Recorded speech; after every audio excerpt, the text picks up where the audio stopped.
The Galactic Assembly Hall stretched across a kilometer of space, its crystalline walls housing representatives from over 300 advanced civilizations.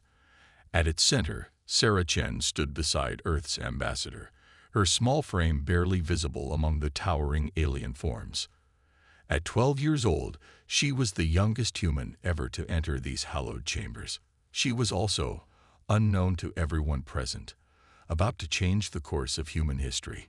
The human delegation will now present their petition for full membership, announced High Counselor Vexthor, his bioluminescent tentacles rippling with barely concealed disdain.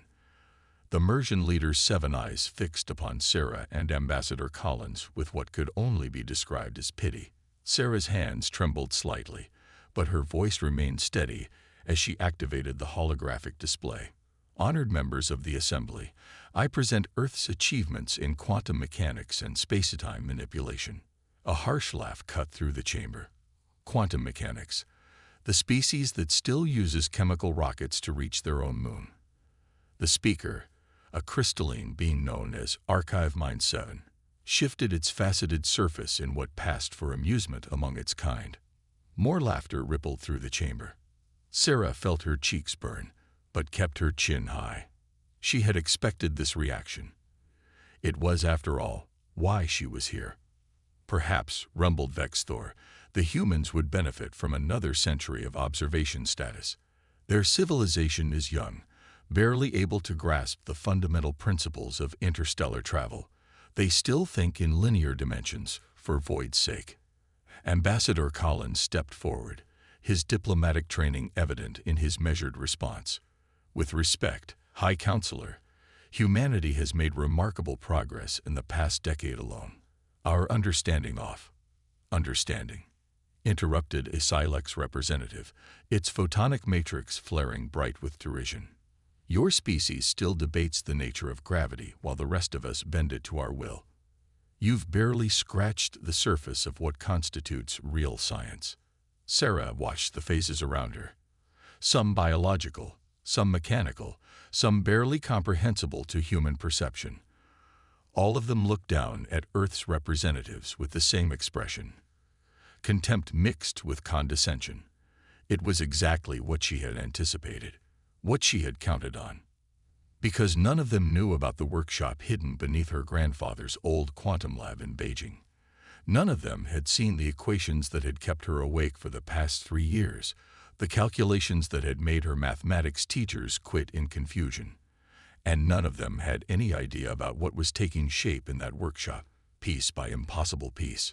Perhaps, Sarah said quietly, her voice somehow carrying through the massive chamber, the Assembly would be interested in a practical demonstration of Earth's capabilities. The laughter that followed was immediate and thunderous. Several species that communicated through chemical signatures released what their kind considered hilarious pheromones. Even the usually stoic energy collective representatives pulsed with amused frequencies. A demonstration. Vexthor's tentacles writhed with mirth. Child, your species can barely achieve stable fusion. What could you possibly demonstrate that would interest this assembly? Sarah met his 7 eyes without flinching. I've built something. Something that works on principles your scientists haven't discovered yet. The laughter died down slightly, replaced by curious murmurs. Ambassador Collins shot her a warning look. This wasn't part of their scripted presentation. But Sarah continued, her voice growing stronger. I call it the Star Killer, and if the Assembly is willing, I would like to show you what it can do in exactly 7 standard days. Archive Mind 7's crystalline surface rippled with interest. The human child claims to have built something beyond our understanding. This is unexpected entertainment. 7 days. Vexthor's tentacles curled with amusement. Very well, young human. The Assembly could use some light diversion. In 7 days, you may present this. Starkiller. Though I warn you, disappointing this body carries serious consequences for your species' petition. Sarah bowed slightly, hiding the smile that threatened to break across her face. Thank you, High Counselor. 7 days is all I need. As she and Ambassador Collins were escorted from the chamber, the sounds of renewed laughter followed them. The ambassador waited until they were alone in the transit pod before rounding on her. "Sarah, what were you thinking?" "We had a plan, a careful diplomatic approach. Now you've staked Earth's future on some project you've never even mentioned to the Council." Sarah looked up at him, her young face set with determination. "They were never going to take us seriously with presentations and petitions, sir. They needed to laugh at us. They needed to be absolutely certain of their superiority." "And why is that?" Collins asked, his anger giving way to confusion. "Because," Sarah said, pulling up a holographic display of her workshop, "that's going to make it so much more impressive when we prove them wrong." The display showed something that made Collins's breath catch in his throat. There, taking shape in the hidden workshop, was a ship unlike anything humanity had ever built. Its hull seemed to bend light itself, its form somehow existing in more dimensions than the human mind could properly process. Is that real?" Collins whispered. Sarah nodded, her eyes shining with the light of victory. "Oh, it's real. And in 7 days, it's going to show the Assembly exactly what humans are capable of when everyone tells us something is impossible." As their pod streaked back toward Earth, Sarah began running calculations in her head. 7 days to finish the impossible. 7 days to change everything. 7 days to prove that humanity deserved its place among the stars. She smiled. 7 days was more than enough. Deep beneath the streets of Beijing, Sarah Chen's workshop hummed with energy. The vast underground chamber, originally her grandfather's quantum research facility, now housed something that defied conventional physics. Holographic displays filled the air with cascading equations, while in the center, the partially completed star color pulsed with an otherworldly glow. "You're sure about this calculation?" Dr. Marcus Way asked, his weathered face illuminated by the ethereal light of the ship. As Sarah's mentor and one of the few people who knew about her project, he had watched her work evolve from theoretical impossibility to tangible reality. Sarah nodded, her fingers dancing through the holographic numbers floating around her. "The aliens think in linear terms, even with their advanced technology. They've mastered the physics they know, but they've never questioned whether there could be something more fundamental beneath it all." She pulled up a new set of equations, these ones seemingly written in multiple dimensions at once. "See, they manipulate space-time like it's clay, bending it, warping it, but they've never thought to ask why it behaves that way in the first place." Marcus studied the equations, his eyes widening. Sarah, this isn't just new physics. This is something else entirely. I call it subspace mathematics." Sarah said, her voice quiet but intense. "I started seeing the patterns 3 years ago, in my dreams at first. Everyone kept telling me I was trying to solve impossible problems, that my approaches violated known physical laws. But that's just it. They're not laws at all. They're more like—" She paused, searching for the right words, like guidelines that reality usually follows. The star color's hull seemed to shift and flow, its surface somehow existing in more dimensions than the human eye could process. It wasn't just advanced technology. It was technology that rewrote the rules of what was possible. "The alien ships work with reality," Sarah continued, running her hand along the impossible surface of the star color. "This ship works underneath it." A soft chime interrupted them. Another simulation complete. Sarah rushed to the display, her eyes scanning the results. A smile spread across her face. "It works. The quantum field manipulator is stable." Marcus moved to look at the results, his scientific skepticism warring with what he was seeing. "But this would mean—" "Sarah, this would mean the ship could exist in multiple states simultaneously," Sarah finished. "Not just traveling through space, but traveling through possibilities. The aliens think faster than light travel is the pinnacle of achievement. They never considered that you could simply choose to be somewhere else." She walked around the ship, checking various instruments and readings. Their ships fight against physics. The star killer doesn't fight at all. It simply suggests to reality that it might be more convenient if it were somewhere else, And reality agrees. Marcus shook his head in wonder. They'll never believe it. The assembly will think it's a trick. Good, Sarah said, her young face set with determination. Let them think that. Let them laugh, because when they see what this ship can really do. She trailed off as new alerts flashed across her displays. Problems? Marcus asked, noting her sudden focus. No, Sarah replied, her fingers flying over the controls. Opportunities. The power core is adapting faster than I predicted. It's learning. The core of the Starkiller pulsed with a deep, resonant energy. Unlike the harsh, controlled power sources of alien ships, this was something organic, almost alive.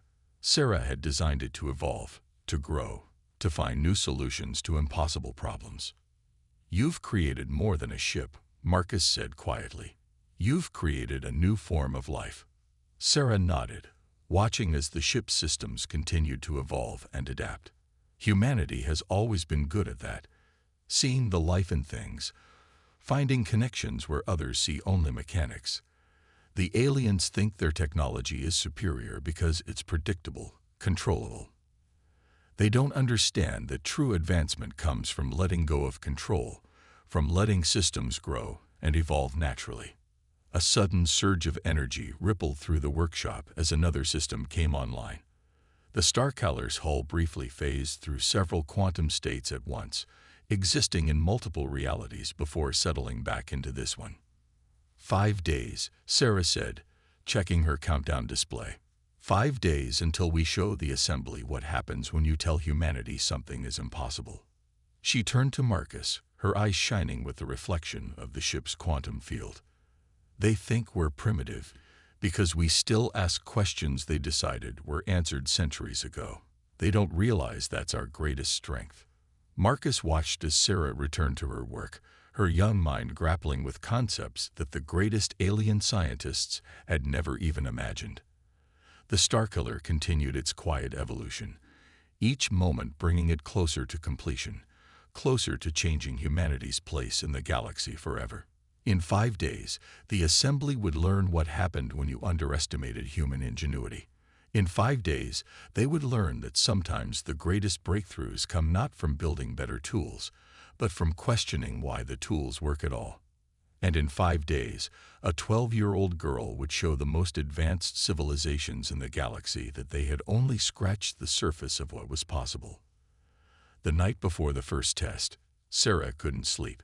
She stood in her workshop, surrounded by holographic readouts and status reports, watching the Starkiller pulse with quantum energy. The ship was complete, at least as complete as something that existed in multiple quantum states could ever be. Final diagnostics are green, announced Dr. Wei, his voice echoing through the vast underground chamber. Though I have to admit, I'm not entirely sure what we're measuring anymore. Sarah smiled, running her hand along the ship's impossible surface. The hull seemed to respond to her touch, rippling with patterns that existed in more dimensions than human eyes could process. It knows we're ready. It wants to fly. The small team of scientists and engineers who had been sworn to secrecy gathered around the main control center. They had spent the last 3 days running simulations, but everyone knew that with technology this revolutionary, simulations could only tell them so much.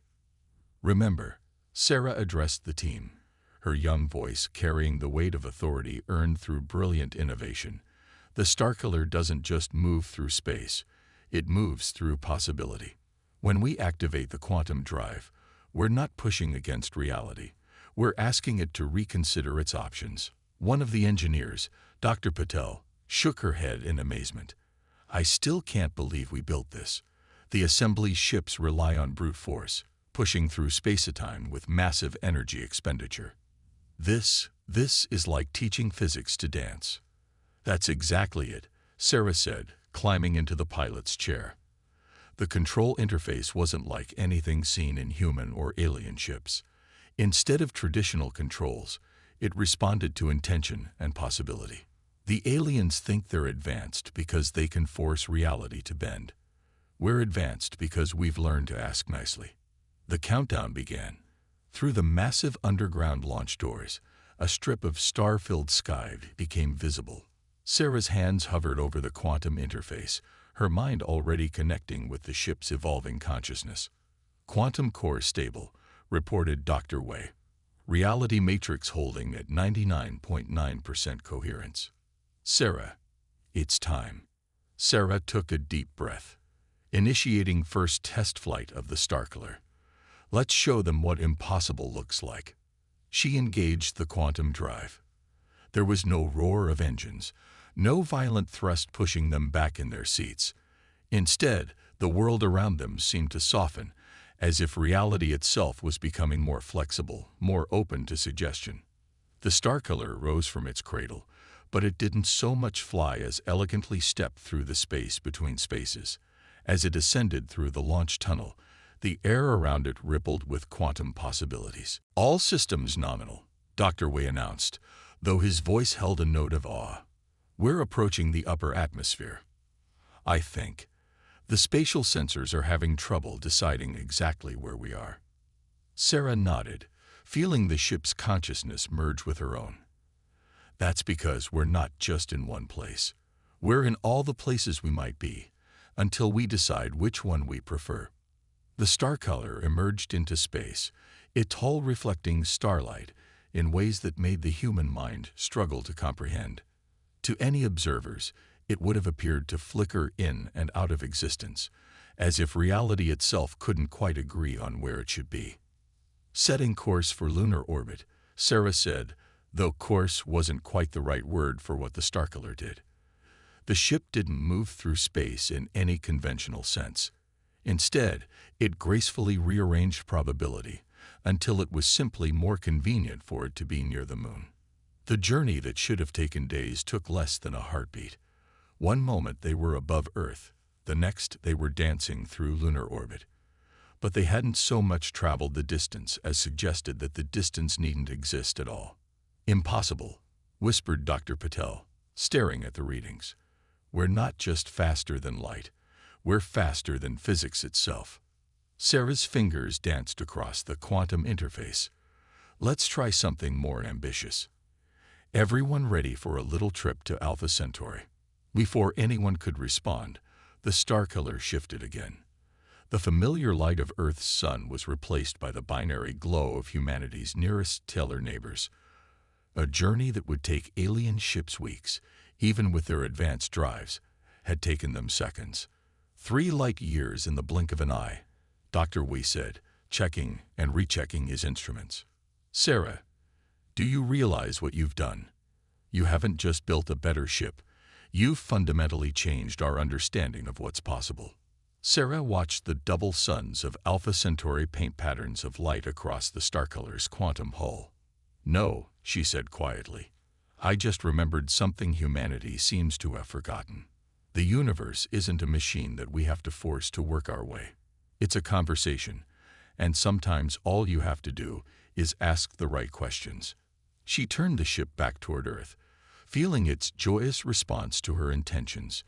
In 2 days, they would show the assembly what humanity had created. In 2 days, they would learn that sometimes the greatest technological advances don't come from building bigger engines or stronger weapons, but from looking at the universe with the wonder and curiosity of a child. As they slipped back through the quantum possibilities toward Earth, Sarah smiled. The assembly had called humanity primitive because they still asked questions. They were about to learn that questions were the most powerful force in the universe. The assembly's emergency session was called less than an hour after their long-range sensors detected the impossible. High Counselor Vexthor's tentacles writhed with agitation as he addressed the gathered representatives, their faces showing varying degrees of disbelief and concern. The data cannot be correct, he insisted, his 7 eyes fixed on the holographic display showing the Starkiller's quantum signature. No species, especially not humans, could have developed this technology. Our sensors must be malfunctioning. Archive Mind 7's crystalline surface rippled with unusual patterns. The sensors are functioning perfectly, High Counselor. We have confirmed the readings with 17 different detection methods. The human vessel doesn't just exist. It exists in ways our science previously considered impossible. The chamber erupted in chaos as representatives from hundreds of species tried to speak at once. Some demanded immediate military action, others called for scientific investigation, and a few suggested that perhaps they had severely underestimated humanity. In her workshop beneath Beijing, Sarah watched the diplomatic channels light up with urgent messages. The assembly's reaction was exactly what she had predicted: denial, followed by fear, followed by the inevitable show of force. "They're mobilizing their fleet," Dr. Wei reported, monitoring the quantum detection array. "At least 30 capital ships, including the Mersian dreadnought Immutable Law."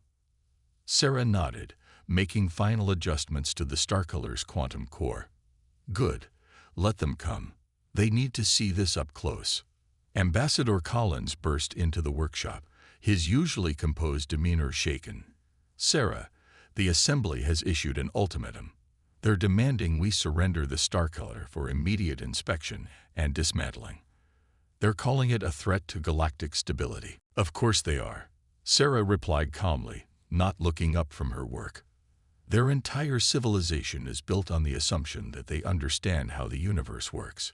We just proved them wrong, and that terrifies them." The ambassador's face paled. "They're not just afraid, Sarah. They're angry. The Mersian fleet alone could reduce Earth to ash. We need to consider our options carefully." Sarah finally turned to face him, her young face set with determination. "With respect, Ambassador, we don't need to consider anything. The Assembly thinks they're coming to confiscate a dangerous weapon. They don't understand that the Starcolor isn't a weapon at all. It's a conversation with reality itself." She gestured to the ship, its hull shifting through quantum states like a dream made real. "They see technology as a way to force the universe to obey them. We've discovered something different. The universe is willing to cooperate if you just learn how to ask properly." Alerts flashed across the quantum sensors as the Assembly fleet emerged from hyperspace at the edge of the solar system. 30 ships, each one representing the pinnacle of conventional space technology, arranged themselves in an attack formation that had conquered hundreds of worlds. "Final warning from the Assembly," Dr. Wei announced, reading from the diplomatic channel. "They're demanding our immediate surrender and," he paused, his eyes widening, "and the execution of the dangerous elements responsible for creating this technology." Sarah stood up, straightening her simple jacket. "Well then, I suppose it's time for my parent-teacher conference."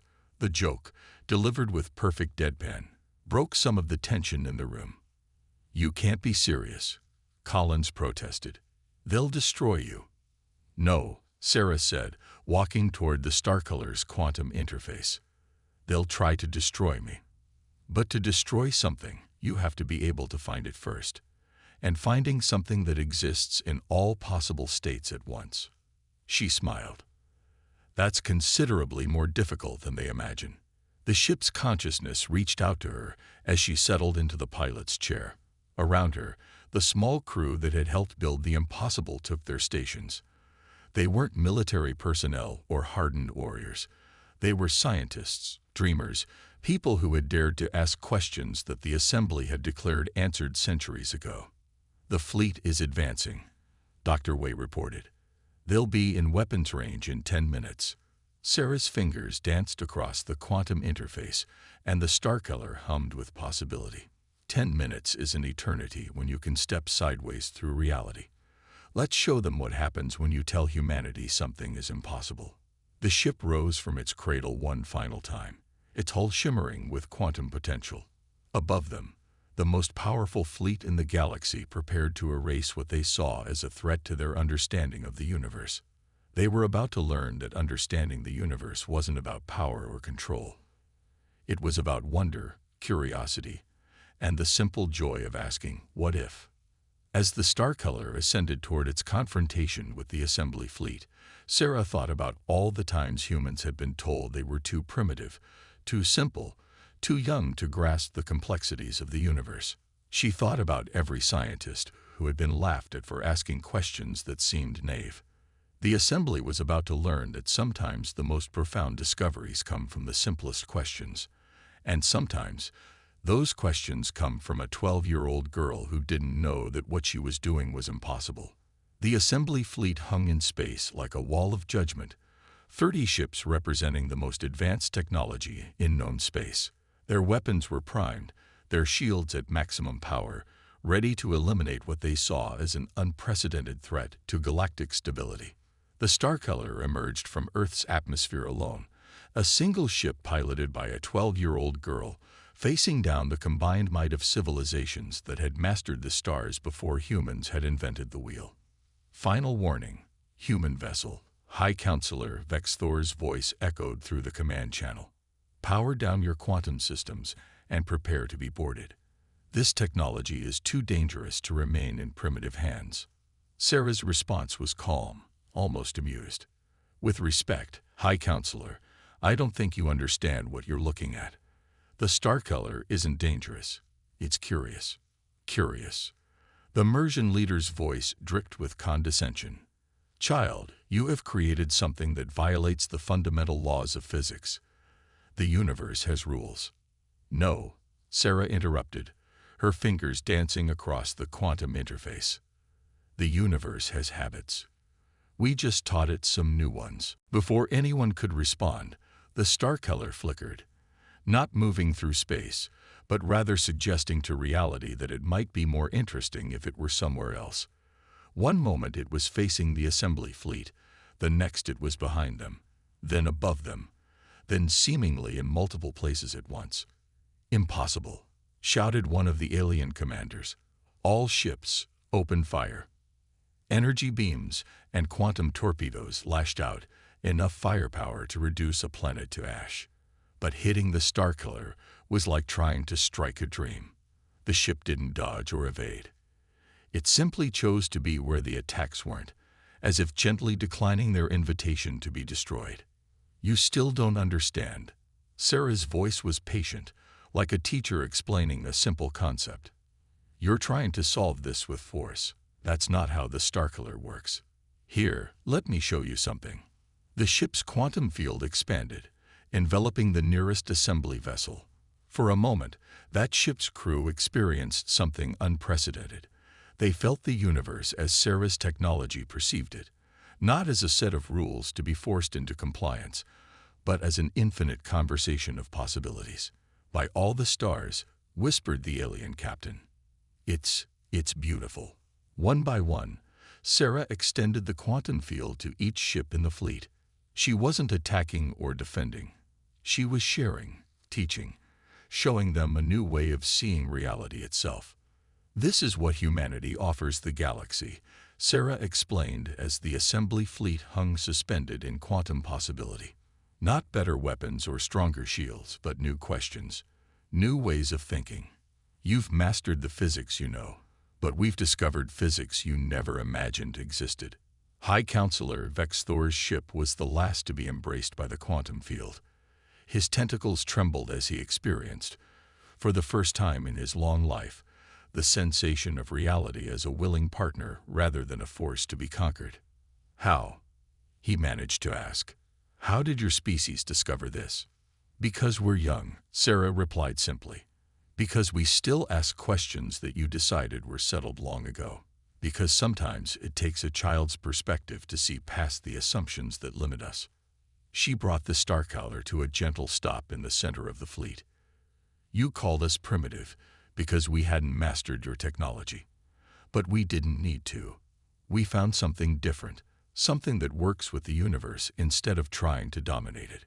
The quantum field retracted, leaving the assembly fleet floating in space, their weapons powered down, their crews forever changed by what they had experienced. Sarah opened a channel to all ships. The Starkiller isn't a weapon or a threat.